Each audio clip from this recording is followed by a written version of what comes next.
பிரேமா இனி வந்து யூஎஸ் ஸ்கூல்ல H1B பண்ணா கூட 100K ஃபீ வரும் ஃபெடரல் ரெஜிஸ்டர்ல பப்ளிஷ் பண்ணிருக்காங்கன்னு சொன்னீங்களா, அதை பத்தி சொல்லுங்க. இது சம்பந்தமா நிறைய டவுட்ஸ் வந்து வந்துட்டே இருக்கு பிரேமா. ஆமாம், ஏற்கனவே நடந்த விஷயம்லாம் எல்லாருக்குமே தெரியலையா? அவுட் சைட் த யூஎஸ்ஏ சொல்லியிருந்தாங்க நியூ H1B வேணுன்னா 100K கொடுத்தீங்கன்னா தருவோம் அப்படின்னாங்க. அதுக்கப்புறம் கோர்ட் வந்து அதை பிளாக் பண்ணாங்க, அது வேறு விஷயம்.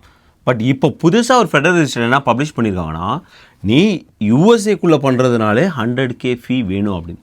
ஸோ யூஎஸ்ஏ உள்ள எல்லாருக்கும் சொல்ல, ஸோ அந்த சர்டன் குரூப் சொல்லியிருக்காங்க. இப்போ H1Bயில் யூஎஸ்ஏக்குள்ளே பண்ணும்போது யார் யாருக்கெல்லாம் 100K ஃபீ தேவைப்படும், இது எப்போ வந்து அமலாக்கப்படும், இன்னும் அடுத்தடுத்து லைனப்பில் என்ன இருக்குது, அப்படி தான் நடக்குது இல்லையா? நம்ம முன்னெல்லாம் வந்து வாரமலர் மாதிரி வந்துட்டு இருந்தது, இப்போலாம் வந்து தினமலர் மாதிரி தனக்கும் வருது. ஸோ இதை பற்றி வந்து எல்லா சமூக வலைதளங்களும் பேசிக்கிறாங்க. வாட்ஸ்அப் குரூப்பில் பேசுகிறாங்க, ஃபேஸ்புக்கில் பேசுகிறாங்க, ட்விட்டரில் பேசுகிறாங்க, எல்லா இடத்துலையும் பேசுகிறாங்க.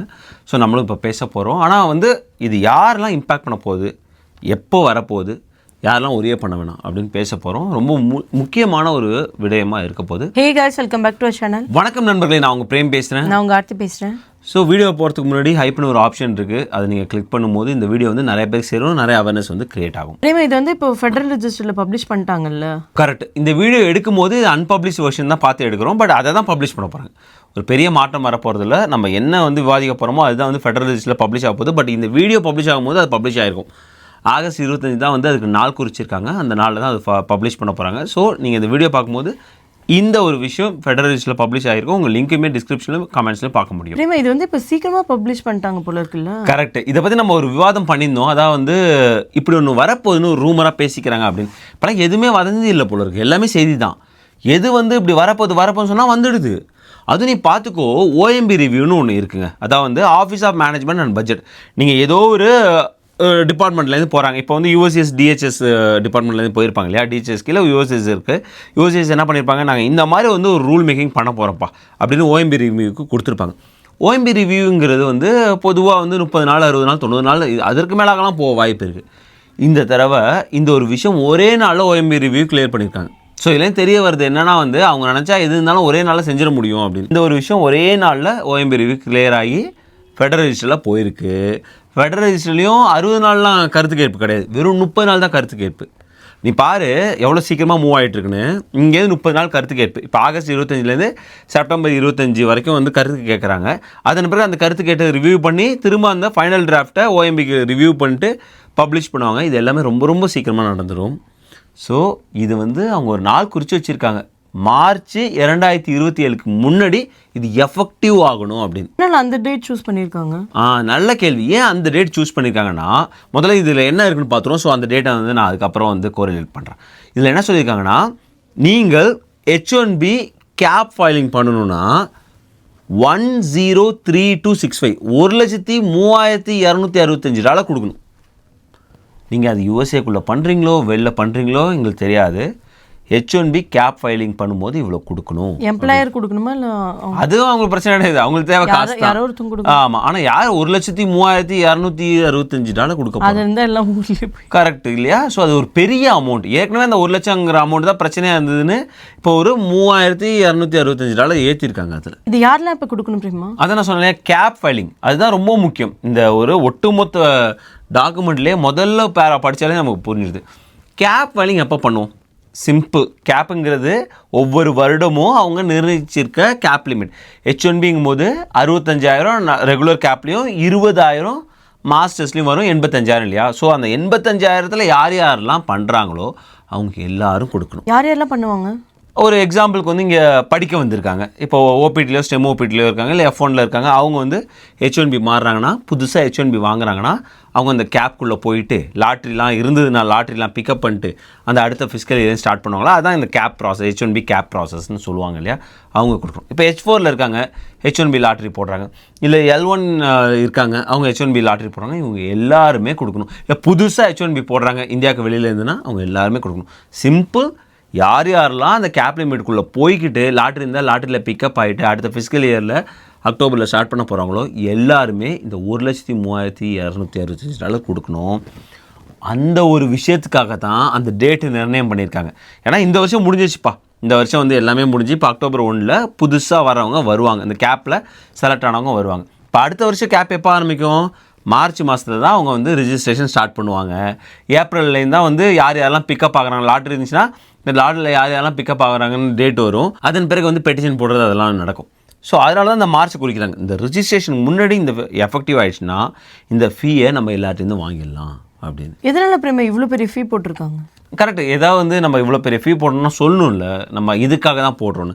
அவங்க எதற்காக போடுறாங்கன்னு சொன்னாங்கன்னா, லாஃபுல் இமிக்ரேஷன் ப்ரோக்ராம் பண்ணுறதுக்கு, இல்லை அது அட்ஜுடிகேட் பண்ணுறதுக்கு, அந்த ப்ரோக்ராம் ரன் பண்ணுறதுலாம் எங்களுக்கு வந்து பெரிய பணம் தேவைப்படுது. அந்த பணம்லாம் இன்றைக்கி வந்து டேக்ஸ் பேயர்ஸ் அமௌண்ட்லேருந்து தான் எடுத்து நாங்கள் யூஸ் பண்ணுறோம். ஸோ அதை நிவர்த்தி பண்ணுறதுக்கு தான் இந்த மாதிரி வந்து கேப் ஃபைலிங் பண்ணுறவங்கள்ட்டேருந்து நாங்கள் வந்து ஒவ்வொரு ஆள்கிட்டேருந்தும் $1,32,265 வாங்குகிறோம். அப்போ ஒவ்வொரு ஆள்கிட்ட தான் நீங்கள் யோசிச்சு பாருங்க, 85,000 பேர் வராங்கன்னா ஒரு வருஷத்துக்கு எவ்வளோ பெரிய அமௌண்ட் வரப்போகுதுன்னு. ஸோ இதுதான் வந்து அவங்க கொடுத்துருக்க காரணங்கள். ஆனால் ஆல்ரெடி கோர்ட் வந்து இதுதான் ரிஜெக்ட் பண்ணிட்டாங்கல்ல. கரெக்ட். எதை ரிஜெக்ட் பண்ணாங்க? ஏற்கனவே ஒரு 100K ஃபீன்னு ஒன்று இருந்தது. அது எப்படி இருந்தது? யூஎஸ்ஏக்கு வெளியிலேருந்து நீங்கள் பண்ணும்போது, அதாவது நீங்கள் இந்தியாவிலேருந்து ஒருத்தவங்க பண்ணுறாங்கன்னா அது புது H1Bயோ அது H1B ட்ரான்ஸ்ஃபர், அது ரொம்ப முக்கியம். ஏன்னா இன்றைக்கி அந்த கோர்ட் பிளாக் பண்ண ரூல் எப்படி இருந்துச்சுன்னா, நீங்கள் இந்தியாவிலேருந்து பண்ணுறீங்க, புதுசாக H1B பண்ணுறீங்கன்னா உங்களுக்கு 100K ஃபீ. இல்லை H1B ட்ரான்ஸ்ஃபர் பண்ணுறீங்க, நீங்கள் ஏதோ ஒரு எம்ப்ளாயிட்ட வச்சுருந்தீங்க, ஏற்கனவே வச்சுருந்துருக்கீங்க, அது வந்து எக்ஸ்பிரி ஆகிடுச்சு, பட் ஸ்டில் நீங்கள் கேப் லிமிட்குள்ளே இருக்கீங்க, நீங்கள் லாட்ரிலாம் போகல, வெறும் H1B ட்ரான்ஸ்ஃபரே இந்தியாவிலேருந்து பண்ணுறீங்க, யூஎஸ்ஏக்கு அவுட் சைட் பண்ணிங்கனாலே அந்த 100K ஃபீ உண்டு. இதை தான் என்ன பண்ணாங்க, ஃபெடரல் கோர்ட் வந்து, அதாவது மேசச்சூசெட்ஸில் உள்ள ஃபெடரல் கோர்ட் வந்து பிளாக் பண்ணாங்க. அது பிறகு வந்து ஃபெடரல் சர்க்கியூட் கோர்ட் போனாங்க பாஸ்டனில், அவங்களும் வந்து கவர்மெண்ட்டை வந்து அவங்க அப்பீலே நிராகரிச்சிட்டாங்க. பட் ஸ்டில் வந்து அந்த 100K ஃபீ இருக்கா இல்லையாங்கிறது ஒரு பெரிய கேள்விக்குறியாக இருக்குது. So as per the court வந்து இல்லை, இந்த ஃபீ நீங்கள் வாங்கக்கூடாதுன்னு சொல்லியிருக்காங்க. இன்றைக்கி ஒருத்தவங்க இந்தியாவிலேருந்து பண்ணாங்கன்னா யூஎஸ்சிஎஸ்டிலேருந்து அது கலெக்ட் பண்ணுறாங்கன்னா என்னங்கிறது பெரிய ஒரு $1 மில்லியன் கொஸ்டினாக இருக்குது. அதுக்கான சரியான ஆன்சர் நம்ம அட்டானி வச்சு ஒரு வீடியோ பார்ப்போம். பட் அது வேறு, அது வந்து ப்ரொக்ளமேஷன் ஆர்டராக வந்துச்சு. அதனால் கோர்ட்டில் போய் ஈஸியாக வந்து அவங்க தடை வாங்க முடிஞ்சுது. பிகாஸ் பிரசிடென்ட் வந்து அவர்களுக்கே உண்டான அதிகாரத்தை வச்சு அதை போட்டாங்க. ஆனால் இது எப்படி வருது, ஒரு பாலிசி சேஞ்சாக கொண்டு வராங்க, ஒரு ஃபெடரல் ரூல் மேக்கிங்காக, ரைட்? நோட்டீஸ் இப்போ வந்து போட்டிருக்கிறது NPRM, அதாவது notice of propose rule making போட்டிருக்காங்க. அப்போ மக்களோட கருத்து கேட்குறாங்க, அதை ரிசால்வ் பண்ணிட்டு ஒரு பாலிசி சேஞ்சாக கொண்டு வராங்க. ஸோ இப்படி போகும்போது இதை வந்து கோர்ட் வந்து அவ்வளோ சீக்கிரம் தடை செய்ய மாட்டாங்கங்கிறது தான் அவங்களோட எண்ணமாக இருக்குது. அதனால தான் ப்ரொக்ளமேஷன் ஆர்டராக போடாமல் இந்த மாதிரி ஒரு பாலிசி சேஞ்சாக கொண்டு வராங்க.